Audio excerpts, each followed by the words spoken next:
সহযোগিতা করে আমাদের গ্রেপ্তার করেছে। হয়তো ওনারা ওনাদের কোনো বুঝতে পারছে আমাদের আন্দোলনের পরিস্থিতি ওনারা আবার ফিরে যেতে বাধ্য হচ্ছে। আমরা সংবিধান অনেক লক্ষ্য পরিষদের পক্ষ থেকে সারা বাংলাদেশের অনেকগুলো শিক্ষা প্রতিষ্ঠান যেগুলো আছে, স্কুল কলেজ মাদ্রাসা কারিগরি এবং অন্যান্য সেক্টরে যারা আছে ডিগ্রি এবং অনার্স, প্রত্যেকটাকে বলব আপনারা কাল বিলম্ব না করে আজকের মধ্যে আপনারা রওনা দেন। আমরা রবিবার এবং সোমবারের মধ্যে আমাদের কাঙ্ক্ষিত অনেকগুলো শিক্ষা প্রতিষ্ঠান এমপিভুক্ত করে তারপরে আমরা বাড়ি যাব।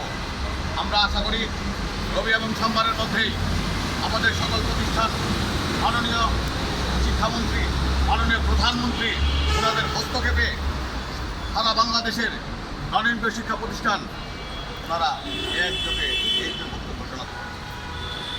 আমরা এই সরকারের কাছে আমরা এই জন্যই সবচেয়ে বেশি আশা করছি যে এই বিএনপি সরকারের নেতৃবৃন্দ, এই আমাদের বর্তমান শিক্ষামন্ত্রী, বর্তমান প্রধানমন্ত্রী, ওনারা এর আগেই বলেছিল ক্ষমতা আসার আগে আমরা যদি ক্ষমতা যাই শিক্ষকদেরকে তাদের দাবি দাওয়ারে মাঠে নামতে হবে না।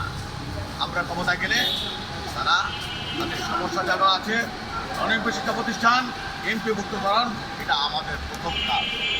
আমরা আশা করব এই বাজেট চলছে এবং গত বাজেটে আমাদের যে এমপিও খাতে যে বরাদ্দ ছিল এই জুনের 30 তারিখের মধ্যেই আপনি সকল প্রতিষ্ঠানে আপনি অনেকগুলো শিক্ষা প্রতিষ্ঠান বাংলাদেশে প্রায় 6,000 আপনি আবেদন নিয়েছেন মাধ্যমিক উচ্চ মাধ্যমিকে 6,000 3,015টা 3,315টা।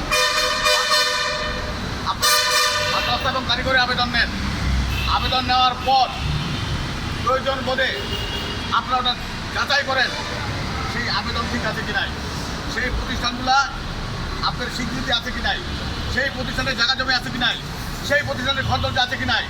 যদি থেকে থাকে তাহলে তারা নীতিমালায় যাই থাকুক দেখেন, নীতিমালা যদি দুর্বল থাকে তাদেরকে শর্ত দিয়ে হলেও সকল প্রতিষ্ঠানে জিও গঠিত হবে এবং যে সকল প্রতিষ্ঠান নীতিমালার মধ্যে থাকবে, আপনার নীতিমালার মধ্যে সেই প্রতিষ্ঠানগুলো আপনার যেটা বরাদ্দ আছে সেই বরাদ্দ দিয়ে আপনার প্রতিষ্ঠান আপনি এমপিভুক্ত করেন।